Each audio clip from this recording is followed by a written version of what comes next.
Bonjour, dans cette vidéo nous nous intéresserons au chapitre 3 intitulé L'utilité. L'utilité est un concept central en théorie économique représentant les préférences d'un consommateur sous forme numérique. Il permet de classer les différents paniers de biens selon leur niveau de désirabilité.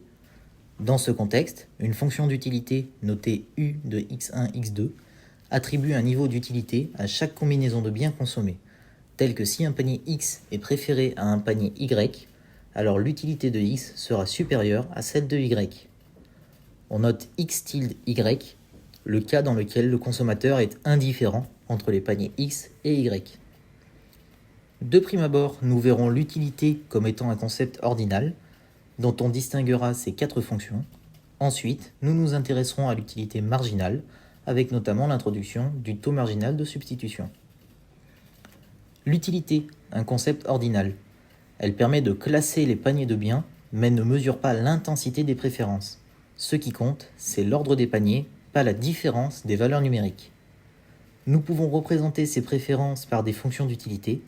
Il est relativement aisé de tracer des courbes d'indifférence à partir d'une fonction d'utilité U, x1, x2.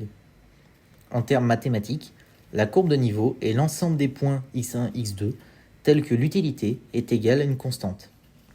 Il existe 4 types de fonctions d'utilité qui représentent les préférences d'un consommateur. Les substituts parfaits.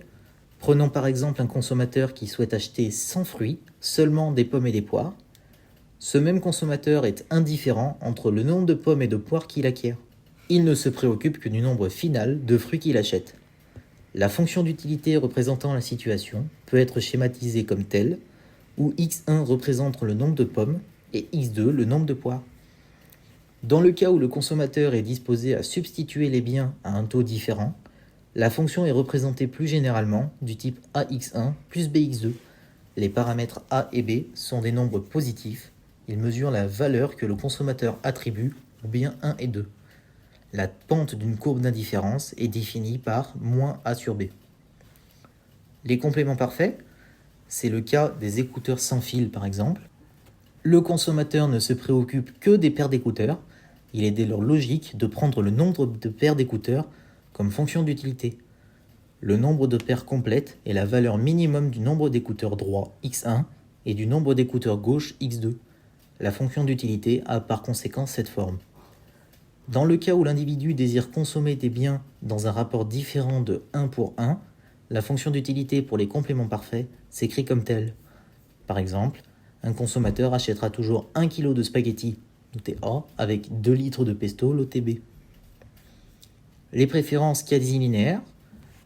La satisfaction que vous retirez de la lecture de livres x1 croît de façon non linéaire avec une utilité marginale décroissante. Plus vous lisez de livres, moins chaque livre supplémentaire augmente votre satisfaction, ce qui est représenté par cette fonction logarithmique, ln de x1 plus x2.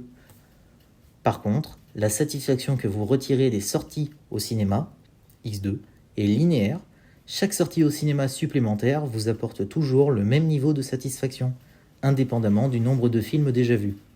Si vous augmentez le nombre de films vus sans changer le nombre de livres lus, cela déplace verticalement votre courbe d'indifférence. Autrement dit, à un niveau d'utilité constant, si vous lisez moins de livres, vous devez aller plus souvent au cinéma pour maintenir votre satisfaction. Dans cet exemple, la fonction d'utilité est quasi linéaire, car elle est linéaire en x2, les sorties au cinéma, et non linéaire en x1, la lecture de livres, illustrant bien ce type de préférence.